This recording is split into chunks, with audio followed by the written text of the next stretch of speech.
My name is Bob Gasparo.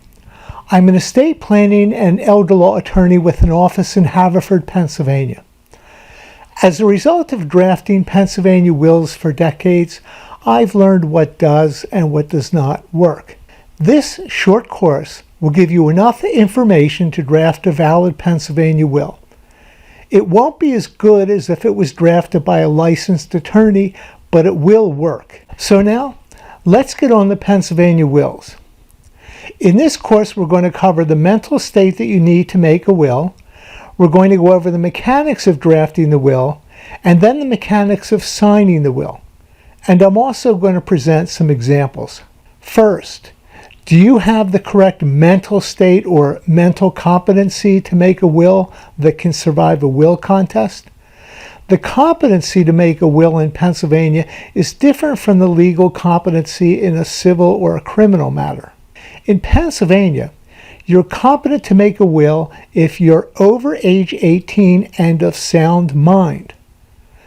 Now, judges will often say that you have a right to make poor decisions, but that doesn't mean you're not of sound mind.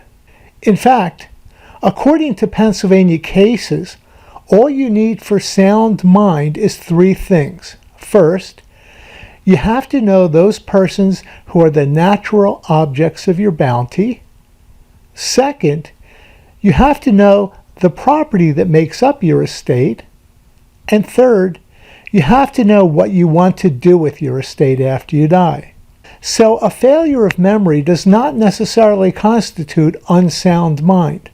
In fact, a person with mild or even moderate stages of Alzheimer's does not in and of itself lack testamentary capacity. Although, as we will find out later, witnesses aren't required to make a valid Pennsylvania will, a presumption of capacity arises if the will is signed by two witnesses. Just remember, they have to be there when you actually sign the will. So other than the requirement that you're over 18 and of sound mind, the only requirement for a Pennsylvania will is that it be signed at the end by the maker. That's it. That's right. Your will doesn't need to be witnessed or notarized or even typed up. It only needs to be signed at the end. Now, Pennsylvania courts have held that although it's a good idea to dispose of your entire estate by your will, it's not necessary. And also, although it's a good idea to appoint an executor, that's not necessarily either. But one thing you should be aware of if you're married is that you can't disinherit your spouse. He or she is entitled to at least 1/3 of your estate by law. Another thing you should be concerned about is the condition of your signature. If you've been in the hospital for a while, or you're under medication, or your hand is in a cast, your signature might not resemble your normal signature, and that could turn out to be a problem. If you cannot make your normal signature, then you can make your mark as a substitute. In that case, you have to make your mark before two witnesses. But if you can make your signature as you normally do, there's no need for witnesses.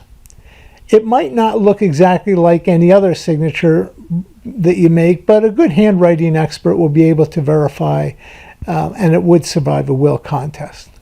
And don't cross things out or change them in your will. If you want to change things, you're better off writing a brand new will and signing at the end.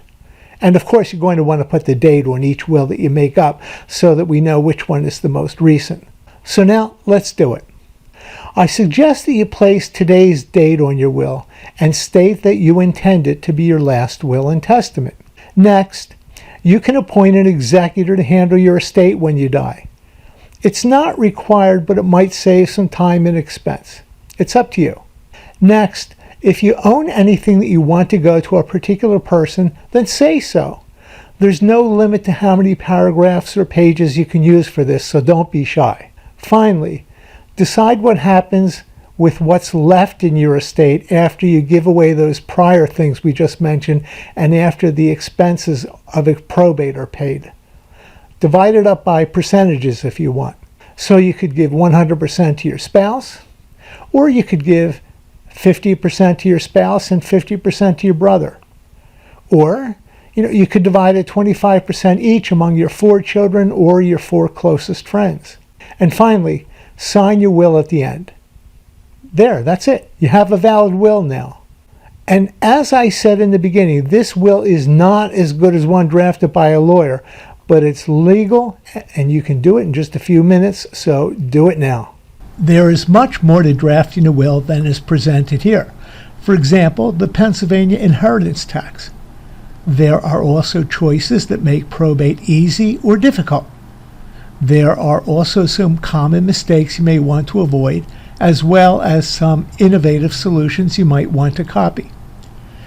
If you're not wealthy enough to have an attorney that you can consult with on a weekly or bi-weekly basis, then I encourage you to sign up for my free email newsletter about Pennsylvania wills. You can unsubscribe anytime you wish, but I'll try to keep you entertained, informed, and inspired. If you're interested, sign up at the link that's shown here on this slide.